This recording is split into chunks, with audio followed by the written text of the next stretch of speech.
तो हेलो दोस्तों, आप सभी का स्वागत है इस छोटे से प्लेटफॉर्म एस पॉलिटेक्निक क्लासेस में, जिसमें हम लोग फिजिक्स में सरल लोलक और तरंग आवर्त गति के बारे में जान रहे थे। जिसमें हम लोग वीवीआई क्वेश्चन को देख रहे थे, जिसमें हम लोगों ने पिछले वीडियो में लगभग 2 क्वेश्चन को देख लिया था। तो अब हम लोग तीसरे क्वेश्चन की ओर बढ़ेंगे। तो तीसरा क्वेश्चन क्या है, चलिए फिर आगे बढ़ते हैं हम लोग, आइए देखते हैं। तो वीवीआई क्वेश्चन हम लोग देख रहे थे। सबसे पहले आप लोग हमारे चैनल को लाइक कीजिए, सब्सक्राइब कीजिए और शेयर कीजिए और कमेंट करके बताइए कि हमारा वीडियो कैसा लगता है आपको। चलिए शुरू करते हैं हम लोग। तो तीसरा नंबर क्वेश्चन क्या है, तो एक तरंग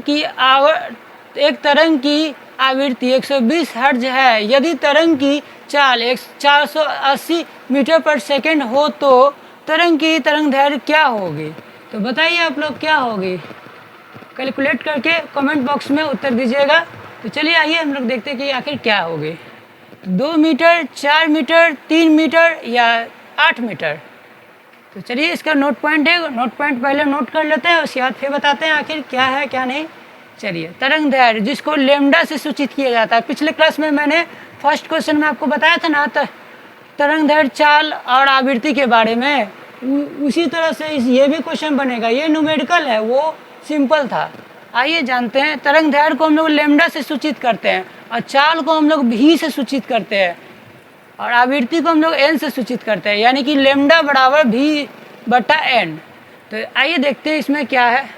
तो आवृत्ति इसमें है लगभग, आवृत्ति यानी कि एन दिया हुआ है 120 हर्ट्ज, ठीक है ना। और तो इसमें चाल दिया हुआ है कितना, तो भी, यानी कि भी दिया हुआ है 480 मीटर पर सेकेंड, ठीक है ना। तो आइए इसको सोल्व करते हैं और इस लैम्डा का मान निकालते हैं, यानी कि तरंग दैर्घ्य का मान निकालते हैं। तो चलिए आइए रखते हैं हम लोग। भी का मान कितना दिया हुआ है, तो 480 मीटर पर सेकेंड। तो हम लोग मीटर पर सेकेंड नहीं लिखेंगे। और एन यानी कि आवृत्ति का मान 120 हर्ट्ज। आइए लिखते हैं हम लोग और इसको काटेंगे। 1 0 से 1 0 गया और 12 चक 48, यानी कि कितना हो गया, तो 4 मीटर।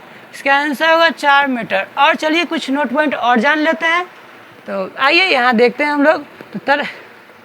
तो चलिए सबसे पहले पहला नोट पॉइंट जानेंगे कि पहला नोट पॉइंट क्या है।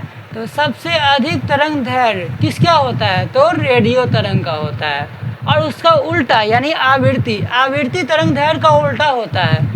तो सबसे कम आवृत्ति किसका होता है, तो रेडियो तरंग का, समझे। जैसे कि सबसे अधिक तरंग दैर्घ्य किसका होता है, तो रेडियो तरंग। और सबसे कम आवृत्ति किसका होता है, तो रेडियो तरंग, समझे। और उसके बाद फिर हम लोग आगे बढ़ेंगे। सबसे कम तरंग दैर्घ्य किसका होगा, बताइए आप लोग कमेंट बॉक्स में। तो इसका होगा आंसर गामा तरंग। और सबसे अधिक आवृत्ति किसका होगा, तो गामा तरंग, ठीक है ना। चलिए हम लोग आगे क्वेश्चन की ओर बढ़ते हैं। चलिए चौथा नंबर क्वेश्चन देखते हैं आखिर चौथा नंबर क्वेश्चन क्या कहता है। आइए शुरू करते हैं। चौथा नंबर क्वेश्चन, तो 2 तरंगों की आवृत्ति में 1:2 का अनुपात है, उसके आवर्तकाल में अनुपात होगा 1:2, 2:1, 1:4, 4:1। तो आप लोग कमेंट बॉक्स में कैलकुलेट करके बताइए कि इसका आंसर क्या होगा। तो चलिए शुरू करते हैं, आखिर इसका क्या होगा, क्या है आखिर। चलिए आइए देखते हैं। आवृत्ति, जैसे कि आपको मैंने पिछले क्वेश्चन में बताया था कि आवृत्ति को किससे सूचित किया जाता है, तो एन से सूचित किया जाता है, ठीक है ना। तो आइए लिखते हैं हम लोग इसी चीज़ को। आइए तो देखिए, आवृत्ति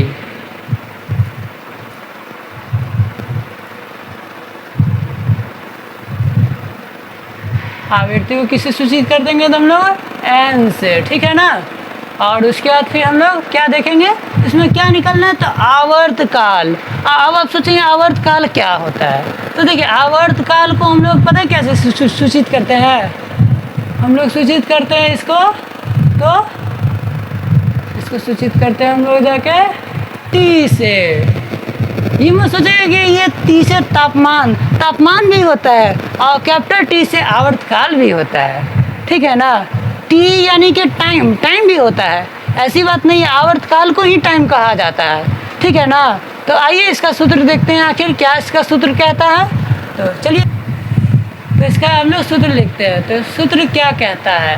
तो सूत्र कहता है कि ये व्युत्क्रमानुपाती होता है, ठीक है ना। तो इसको याद रखिएगा, क्योंकि ये इससे लगभग 2 से 3 प्रश्न बनते हैं पॉलिटेक्निक में, ठीक है ना। तो आइए इसका देखते हैं। ये आवृत्ति का उल्टा होता है आवर्तकाल, ठीक है ना। तो आइए इसका हम मेन सूत्र लिखते हैं। तो N1/N2 is equal to T2/T1।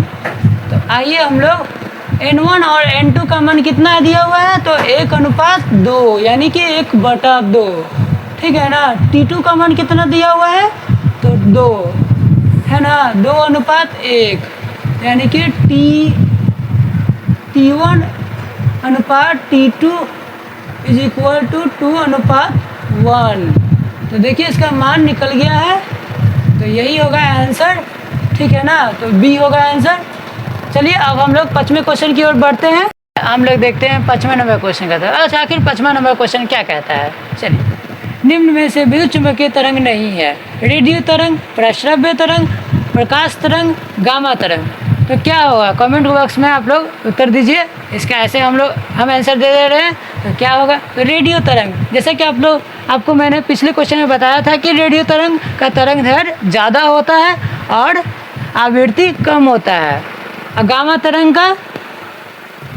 तरंग का तरंग दैर्घ्य कम होता है और आवृत्ति ज़्यादा होता है। और प्रश्रव्य तरंग ध्वनि तरंग का ही एक रूप है। और प्रकाश तरंग, जिसमें रोशनी निकलती है, जिसको एक्स किरण के नाम से भी जाना जाता है, इसको इंफ्रारेड रे के नाम से भी जाना जाता है और पराबैंगनी किरणों के नाम से जाना जाता है। तो इसका आंसर होगा प्रश्रव्य तरंग। चलिए, प्रश्रव्य तरंग। तो थैंक यू, कल मिलते हैं हम लोग फिर। Thank you.